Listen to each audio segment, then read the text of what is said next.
자, 24년 8회, 24년 12월에 시행된 재경관리사 세무회계 기출문제 풀이 시작할게요. 자, 우리 조세 분류에 대한 설명으로 틀린 거. 우리 부가치세는 과세권자가 국가인 국세에 해당이 되죠. 그리고 소득세는 납세자의 인적사항이 고려가 되는 인세에 해당이 되고, 교육세는 세수의 용도를 특정하여 징수하는 목적세에 해당이 된다. 얘도 맞는 것 같고, 농어촌 특별세는 독립적인 상황에 대해서 부과되는 독립세에 해당이 된다? 가 아니죠. 농특세는 다른 조세에 부과돼서 부과가 되는 그런 조세로서 부가세죠.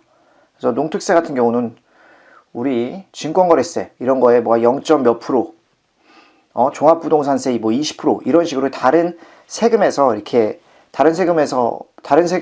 빨대를 꼽는 거야.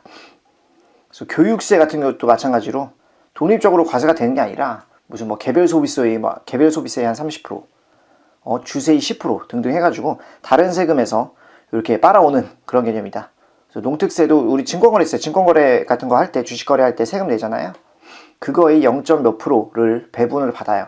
그러니까 뭐 다른 세금에 부과가 돼 있는 부가세에 해당이 되는 거지. 자, 그래서 이 4번 얘가 좀 틀린 것으로 틀렸다고 볼 수 있고, 자, 우리 국세기본법 기간과 기한에 대한 설명, 옳지 않은 거. 우리 국세기본법 또는 세법에서 규정하는 기간의 계산은 국세기본법이나 또는 그 세법에 특별한 규정이 있는 것을 제외하고는 일반적으로 민법에 따르죠. 그리고 기한은 일정 시점이 도래로 인해서 법률 효과가 소멸하거나 또는 일정한 시점까지 의무를 이행해야 하는 경우 그 시점, 뭐 데드라인을 뜻하는 거죠. 그래서 얘도 맞는 것으로 보이고, 주, 월 또는 연의 처음으로부터 기간을 기산하지 아니한 때, 그때는 최후의 주, 월, 연 또는 그 연에서 그 기산일에 해당하는 날이 다음 날로 기간이 만료한다? 이게 뭔 말이지? 잠깐 일단 세모. 그리고 월 또는 연으로 기간을 정한 경우 최종 월에 해당 일이 없을 때는 그 월의 말일로 그냥 기간이 만료하죠. 그래서 월의 어떤 뭐 연, 특히 월 같은 경우 이렇게 몇 월 이내로 한다라고 했을 때 월의 어떤 뭐 길이나 짧음을 따지지 않는다라는 거고, 그 월에 그냥 말일로 기간이 만료한다라고 볼 수 있겠죠. 그래서 얘는 맞는 얘기고, 우리 3번 이거 좀 더 보시면 우리 주, 월 또는 연의 처음으로부터 기간을 기산하지 아니하는 때, 우리 뭐 월 초부터 연 초 뭐 이렇게 기산하지 않고, 우리 대표적인 예가 이 뭐 주, 월 또는 연의 처음으로부터 기간을 기산하지 아니하는 때, 이게 그걸 생각하시면 될 것 같아요. 우리 일반적인 경정 청구에 있어서 우리 법정 신고 기한이 지난 후 5년 이내까지 우리 신청을 할 수 있어. 청구를 할 수가 있어. 이게 기한이에요. 그래서 법정 신고 기한이 경과 후 5년 이내까지 경정 청구를 할 수 있어. 자, 그래서 내가 뭐 지금이 X1년이고 X1년 2기에 대한 우리 경정 청구를 하면 X1년 2기에 대한 우리 원래 과표 신고 기한이 X2년 1월 25일 이때가 되겠죠. 여기가 X1년 말이야. 그래서 X2년 1월 25일까지가 법정 신고 기한이었는데, 그러면 기산일은 초일 불산입이니까 우리 기산일 스타트는 1월 26일, X2년 1월 26일 이때부터 스타트가 되죠. 이때부터 스타트가 돼서, 근데 이게 지금 이거에 해당되는 거잖아. 주, 월 또는 연의 처음으로부터 기간을 기산하지 아니하는 때. 그래서 좀 어중뛰게 뭐 1월 26일 이때부터 기간이 시작되는 거예요. 이때부터 기산되는 거지. 이럴 때는 최후는 언제야? 이거 5년이니까 X7년 1월 26일의 그 전날로 기간이 만료하겠지. X2년 1월 26일부터 좀 플러스 5년 하면 X7년 1월 26일이 되죠. 근데 우리 기한은 그 전날로 플러스 5년을 하면은 이렇게 가가지고 X2년 1월 26일이 되는데, 우리 기산일에 해당되는 날의 그 전날인 X2년 1월 25일 요때로 우리 기간이 만료하죠. 그래서 처음에 초일 불산입 했으니까 뒤에서는 플러스 5년에서 그 전날로 해가지고 문을 닫아버리는 거야. 자, 죄송합니다. 여기 지금 X2년이 아니라 X7년이지. 자, 그래서 X7년이 되겠지. 5년 뒤니까. 자, 그래서 우리 26일에서 플러스 5년 했으니까 1월 26일에서. 그래서 X7년 1월 26일인데, 그 기산에 해당되는 날의 그 전일로 해가지고 우리 기간이 만료한다라고 볼 수 있겠죠. 자, 그래서 초일 불산입 해가지고 우리 다음 날로 시작을 하니까 우리 끝낼 때는 하루 앞서서 땡겨서 닫아버린다 라고 생각하시면 돼요. 우리 기간 만료할 때.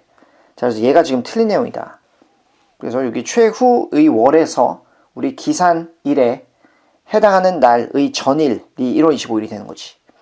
우리 기산일이 1월 26일부터 시작했으니까 기산일에 해당되는 그 전일로 기간이 만료하는 거.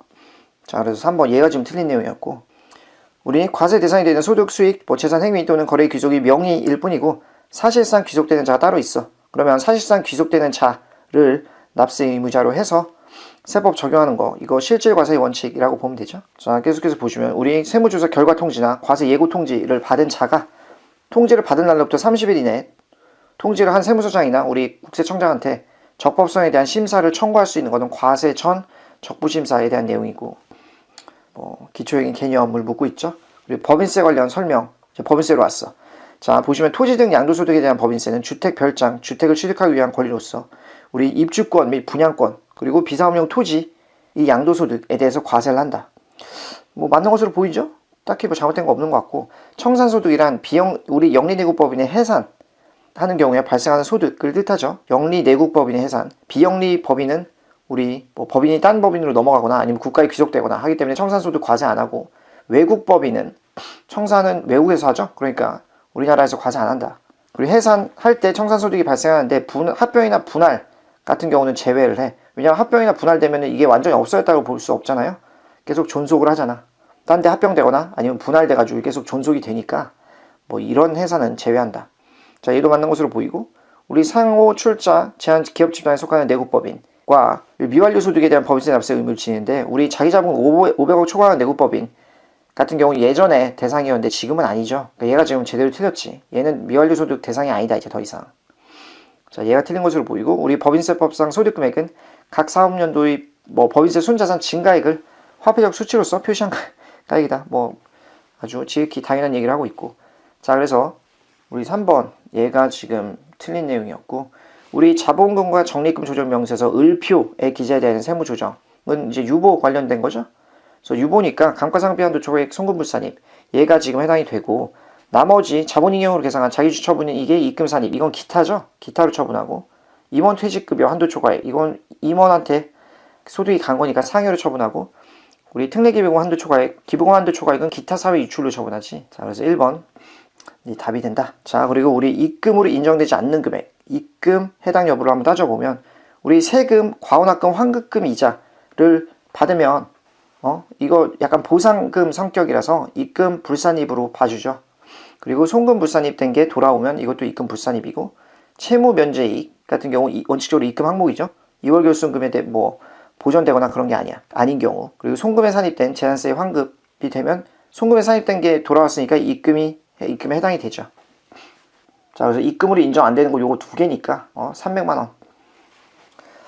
자, 다음 자료에 의할 경우 우리 24기 1월부터 12월 말일까지 이 이사 주주에 해당되고 인건비중 송금불산입되는 금액이 얼마냐. 자, 이사는 이 회사에 4년 9개월 근무하다가 12월 말일자로 퇴직했어. 그리고 퇴직급여 2천을 지급했고, 퇴직급여금을 설정하지 않았고 임원 퇴직급여 규정도 두고 있지 않대. 그럼 규정에 따라서 설정을 해야 되는데, 지금 보면 한도가 지금 없죠. 그럼 세법에 따라 한도를 지금 계산해 줘야겠네. 그래서 퇴직 직전 1년간 지급한 금액이 2,400인데 우리 상여금 1,000만 원, 급여 중에 상여금이 1,000만 원이래. 근데 우리 정관 규정에 지급 한도를 초과하는 이 400이 여기에 포함되어 있어. 그럼 얘는 바로 그냥 송금불산입 처리해줘야겠죠. 송금불산입 상여 한도 초과. 그럼 400 해가지고 이거 상여를 소득 처분해줘야 되고, 그리고 나머지 인건비는 비용으로 퇴계 처리됐다. 그럼 우리 지금 한도를 계산해 줘야 되잖아요. 퇴직급여 한도, 그죠? 우리 지급액은 지금 2,000이고, 한도 같은 경우는 정관 또는 위임 규정에 있는 게 우선인데 지금 그런 규정이 없다라고 했잖아. 그러니까 퇴직 직전 1년간 총급여, 우리 얼마야? 퇴직 1년 직전간 총급여에서 그거의 10분의 1이고, 그리고 근속 연수 개월까지 포함된, 그래서 4년 9개월 어치만큼 이렇게 반영을 해줘야죠. 자, 그래서 퇴직 직전 1년간 총급여는 2,400인데 여기에 지금 정관 규정 지급 한도가 초과된 이 금액이 지금 400 포함되어 있으니까 우리 총 3,400, 급여액이 2,400이고 상여금이 1,000, 3,400에서 400만큼 뺀 거, 우리 송금불산입 여기 앞에 처리한 거 있잖아. 그래서 요 3,000만 원에 대한 게 우리 퇴직 직전 1년간 지급한 총급여라고 보면 되겠죠. 그리고 4년 9개월은 9 나누기 12 하면 되니까 여기는 0.75라고 보면 되죠. 그래서 4.75, 4 플러스 0.75, 이렇게 곱해주면 되겠지. 자, 그래서 수식을 좀 깔끔하게 보면 33,000원에다가 10% 곱하고 4.75 곱한 게 이게 지금 한도다. 자, 그래서 14.25 이렇게 되면 우리 퇴직급여 한도 초과액은 여기서 20에서 빼주면 되죠. 그래서 575 이거 지금 한도 초과 된 거니까 상여로 송금불산입 처분하면 되겠죠. 자, 그러면 우리 인건비 중 송금불산입 되는 금액은 요 앞에서 계산했던 400이랑 여기 575 더하면 975가 되죠. 자, 이렇게 접근하면 되고, 자, 우리 세무조정 시 송금불산입 되는 금액, 우리 손익계산서에 계산한 비용인데 우리 송금 인정 여부를 하나씩 따져보면 직장체육비 송금 인정되죠. 벌금 당연히 송금 인정 안 되고, 우리 임직원에 대한 사회통념상 타당한 범위에서 지급하는 경조금 같은 경우 송금 인정되죠. 그리고 수익주주가 아닌 출자자인 임원이 사용하는 사택유지비, 수익주주가 아니래 대주주라는 거죠. 지분율 1% 이상인 이런 출자자인 임원이 사용하는 사택유지비는 송금 불산입하지. 그리고 뇌물 같은 거 송금 불산입 처리하는 게 타당하겠죠. 자, 그래서 송금 불산입 되는 금액은 200, 400, 500 합친 거 1100 이렇게 되겠네. 자, 그리고 우리 뭐를 어떻게 하래? 24기 사업연도 세무조정으로 옳은 것이 뭐냐? 정기적금 미수이자니까 미수이자 지금 있는 거 그냥 날리면 되겠죠. 기본적으로 일반적인 이자라면 국외 이자 이런 게 아닌 이상. 자, 그래서 우리 이자를 받을 때 은행에서 법인세와 법인 지방소득세를 원천 징수하죠. 그래서 국내은행에 가입한 정기적금 미수이자 계정이 이렇대. 그래서 기초가 이렇고 증가해서 기말이 700이야. 그러면 지금 23년 초에 가입했고 25년 초에 만기가 되고 우리 지금 24년에 대한 조정을 하라는 거잖아요. 그럼 23년 어떻게 보면 기말 잔액을 싹 날리는 걸로 생각할 수 있는데 그게 아니라 회사가 지금 한 분계가 기초 잔액이 이렇게 있었으면 23년 초 작년에 300만큼 계산을 했다라는 거지. 그럼 그것만큼 입금불산입해서 날려줬겠죠. 작년에 계산했던 거. 그리고 단기에는 회사가 지금 미수이자 지금 400만큼 인식하고 이자 수익 400 이렇게 인식했다라는 거죠. 1호 회계 처리를 회사가 했다는 거잖아. 그래서 기말에 지금 700이 됐고. 그럼 이거에 대해서 우리 미수이자 이자 수익 인식한 거를 요거를 날려줘야 되니까 송금산입 400 마이너스 유보를 하면 되겠지. 그죠? 그래서 입금불산입 400 이렇게 해주면 된다.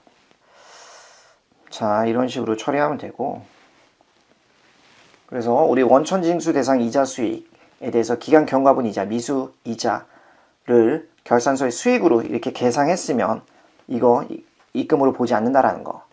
그래서 원천징수 대상 이자 수익이니까 사실 국외 이자를 제외한 대부분의 이자 수익에 해당된다라고 생각하시면 되겠죠. 자, 그래서 이렇게 이자 수익, 미수이자랑 이자 수익 계산했으면 이거 싹 날려주면 돼. 자, 그리고 주의할 거는 기말 잔액을 날려주는 게 아니다. 왜냐면은 정기에 제대로 했으면은 우리 유보 마이너스 300이 잡혀 있을 거잖아요. 마이너스 유보가. 정기말 가입했으니까 정기에 미수이자 300, 이자 수익 300 이렇게 잡아놨을 거잖아. 그럼 이거에 대해서 정기에 우리 마이너스 유보 300을 처리를 했겠죠. 그리고 전기에 이렇게 하고 단기에 또 이렇게 하면 누적해가지고 결과적으로는 마이너스 유보 잔액이 700이 되는 거지. 그래서 전기는 제대로 했다라고 간주를 하고 올해 인식한 거에 대해서 입금불산입을 하는 거다. 자, 계속해서 보시면 법인세법 감가상각에 대한 설명으로 옳지 않은 거. 전화기, 휴대용 전화기 포함하고 개인용 컴퓨터 같은 거. 그거는 그 사업에 사용한 날에 속하는 우리 사업연도의 손비로 계산하면 이를 송금에 산입하죠. 이런 건 이제 소액자산으로 보고 별도의 어떤 감가상각 시부인 이런 건 안 한다는 거예요. 그렇게 중요한 자산이 아니라고 간주하는 거지. 자, 그래서 맞다고 보고 우리 자산 취득가액이 거래 단위별로 100만 원 이하야. 이거 소액자산이죠. 그래서 근데 그 고유 업무의 성질상 대량으로 보유하는 자산 같은 경우 대량으로 보유하는 건 이거 시부인 계산에 포함해야지. 근데 여기서 시부인 계산 거치지 않고 전액 송금 인정한다? 얘가 지금 틀린 내용이죠.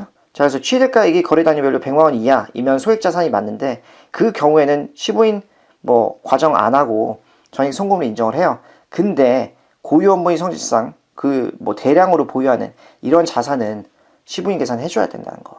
자, 그래서 이거 좀 잘 이해를 하시면 좋겠고, 우리 시간 경과에 따라서 그 가치, 그래서 2번 얘가 좀 틀렸죠?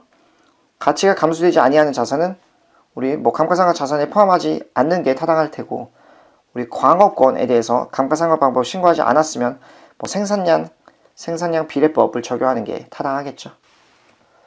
그래서 소액자산으로 기본적으로 이거 보는데 대량으로 보유하는 자산 또는 우리 사업 개시를 위해서 취득하는 이런 자산 같은 거는 소액자산으로 안 보고 그렇게 따라서 시부인 계산에 포함시켜야 된다. 자, 계속해서 우리 10월 1일에 취득한 기계장치인데 기계장치 상각 범위액을 계산해라. 자, 10월 1일 취득했으니까 우리 범위액에 기본적으로 우리 3개월어치만 반영을 해야겠죠. 자, 이렇게 하다 되는데 취득가액이 4억이고 정액법 상각률 0.2 5년이니까 그래서 4억 100만 단위로 하면 이렇게 되고, 그리고 여기다가 상각률 이렇게 곱해줘야 되겠죠. 근데 자본적 지출 이거 12월 1일에 자본적 지출 2억을 발생했어. 근데 자본적 지출은 기준 언제 해도 이거는 월수 조정을 안 해요. 그러니까 그냥 이렇게 자본적 지출 발생했으면 월수 고려 안 하고 그냥 얹어준다. 자, 그래서 기존 감가상각 자산에 대한 이 자본적 지출액 같은 경우는 신규 취득 자산과는 달리 그 자본적 지출이 발생한 달의 월수 이런 걸 고려하지 않고 기존 감가상각 자산 장부금액에 합산해서 자산의 내용 요소를 그대로 적용해서 감가상각을 한다는 거. 자, 그러면 이거 계산해 보면은 6억에다가 0.2 곱하기 3 나누기 12 하면 우리 3천만 원이 범위액이 된다. 자, 그래서 자본적 지출액 처리하는 거 잘 눈여겨보시고, 자, 계속해서 보시면 우리 각 사업연도 소득금액을 계산해라. 기부금 세무조정을 하나 보죠. 그래서 중소기업이고 우리 24기 사업연도 봐서 차가감 소득금액이 4천, 그리고 우리 기부금 중에 이재민 구호금품 이거 특례 기부금이죠. 그리고 사회복지법인 고유목적 사업비를 지출했어. 이거 일반 기부금이고, 그리고 과표 계산 시 공제 가능한 2월 결손금이 5천이 있대. 그리고 그 전기 특례기부금 송금산입 한도 초과액이 400이 있다.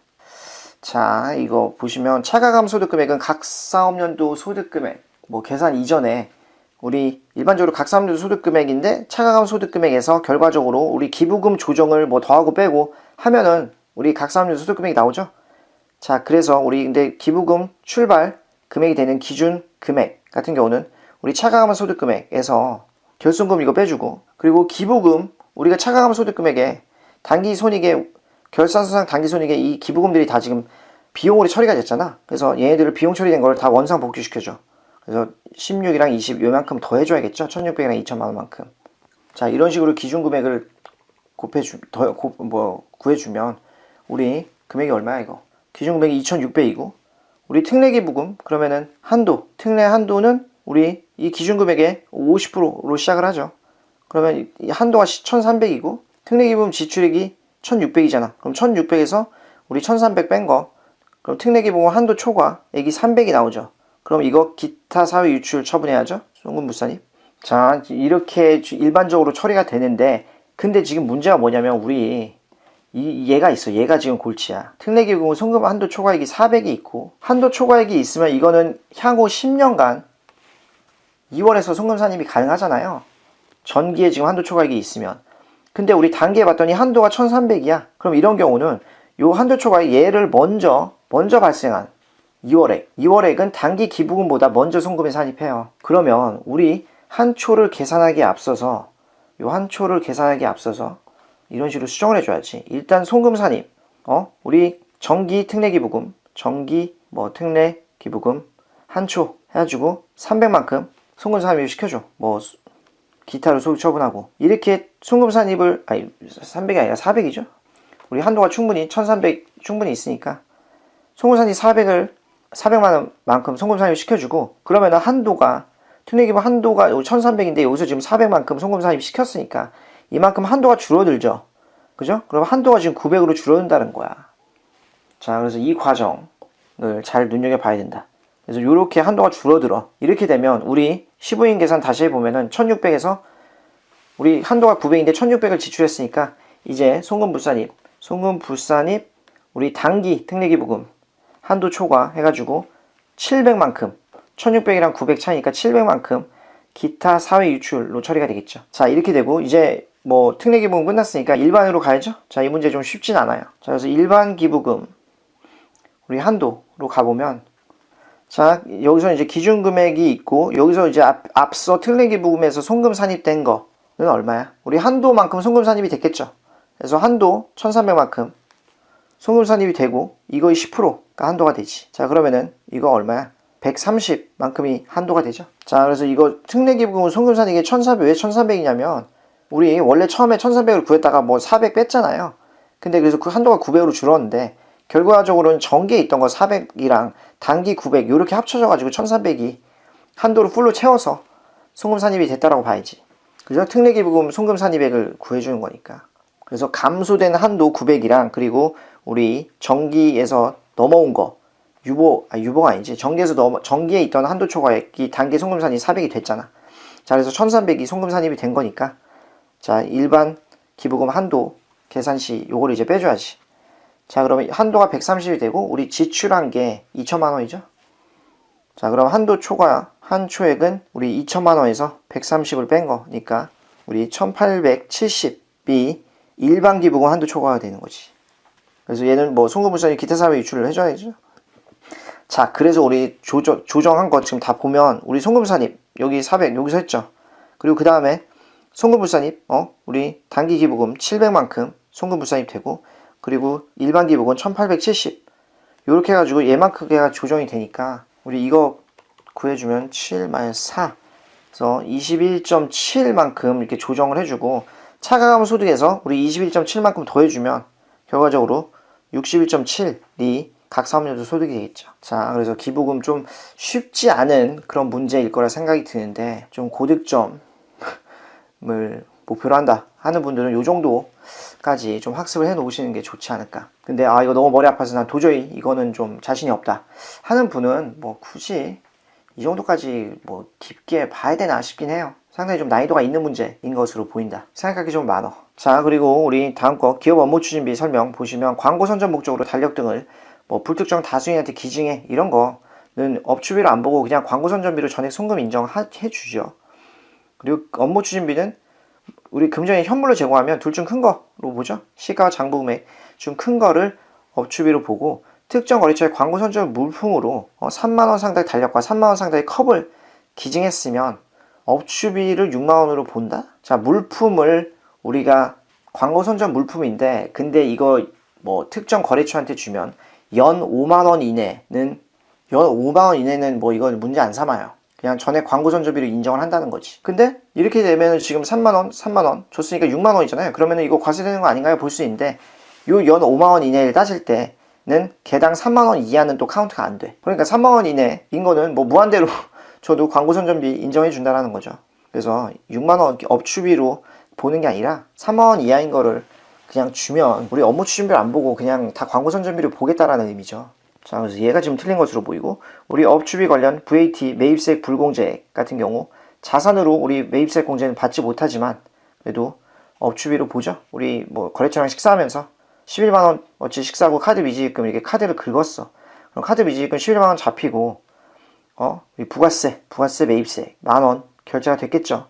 그리고 뭐 업추비 업무 추진비 가지고 10만원 이렇게 되는데 우리 이거 자산 공제를 못 받으니까 자산성이 없죠. 그럼 어쩔 수 없이 이 만원을 업추비에 여기에 넣을 수밖에 없잖아요. 그래서 이거 매입세 불공제는 뭐 매입세 공제는 못 받지만 이거는 업추비로 인정해 준다 라는 그런 거지. 이거를 아예 송금불산입하면 너무 가혹하죠. 그래서 얘도 맞는 얘기고. 자, 그래서 3번 얘가 지금 틀렸다. 자, 계속해서 보시면 우리 지급이자 송금불산입 규정 설명. 일반 차입금에 대한 건설자금이자 자본화할 수 없다? 특정이랑 일반이 있으면 특정은 우리 자본화 반드시 해야 되고 일반은 선택이잖아. 근데 뭐 자본할 수 없다는 뭔 말이지? 틀린 것 같은데? 자, 건설자금이자 계상 대상의 투자자산과 제조 등의 장기간이 소요되는 이런 재고자산은 포함되지 않죠? 우리 사업용 유무형 자산만 건설자금이자 계상 대산이지. 건설자금이자 계상 대상. 자, 그래서 얘는 만든 말이고 우리 비실명 채권 뭐 이런 이자는 건설자금 이자보다 우선해서 지급이자 송금불산이 규정하죠. 우리 불비익 업무에 따라서 채권자 불부명사채이자 그리고 비실명 채권이자 건설자금이자 그리고 업무 무관자산 요 순서대로 적용을 하니까 비실명 채권이자는 건설자금이자보다 우선해서 적용이 되고 그리고 업무무관 자산 등의 지급이자 계산할 때 업무무관 자산은 취득가액에 의해서 계산이 되죠. 우리 지급이자를 준 거에 대해서 업무무관 자산에 대한 지급이자 우리 송금불산입에 계산할 때 전체 차입금 중에 업무무관 자산에 대한 적수가 있겠죠. 그래서 이건 취득가액으로 계산이 되는 게 맞지. 자, 그래서 1번 얘가 지금 틀린 것으로 보이고 자, 우리 지금 빈칸에 들어갈 금액이 뭐냐? 빈칸이 뭐야 이거? 기흥 니은인데 우리 기흥 니은 이거 대손충당금 조정을 하는 거죠. 자, 그럼 우리 정기 대손충당금이니까 정기 대손금 부인데 이게 유보로 잡혀있는데 이건 무조건 송금산입 마이너스 유보 하고 시작하죠. 그러니까 감소, 요 금액이 그냥 감소 그대로 오는 거지. 그래서 감소되고 증가된 금액이 기말잔액이 되겠죠. 근데 그 금액이 2200인지 1200인지는 계산해 봐야겠지.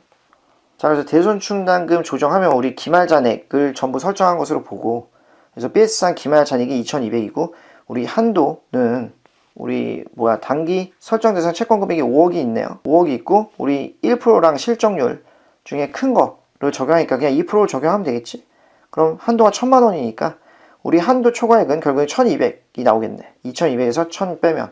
자, 그러면 한도 초과액만큼 송금불상이 유보 처리가 되니까 이게 기말잔액이 되겠죠. 자, 그래서 4번을 어렵지 않게 답으로 골라줄 수 있다. 자, 그리고 우리 법인세법상 송금 인정되는 준비금으로 옳지 않은 거. 우리 해약 환급금 준비금, 보험업종이고 법인세법 적용되는 거 맞죠? 책임준비금도 마찬가지. 이것도 보험업이고 법인세법이 적용이 되죠. 고유목적 사업준비금 법인세 적용되고 이거 비영리 법인이 대상이죠. 자, 그래서 이거 세 개는 다 법인세법상 송금 인정되는 준비금인데 뭐 배당 평균 준비금 이런 건 우리 구경한 적 없죠?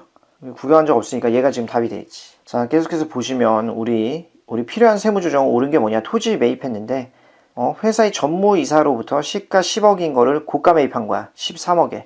그럼 전무이사한테 돈을 쥐어준 거잖아요.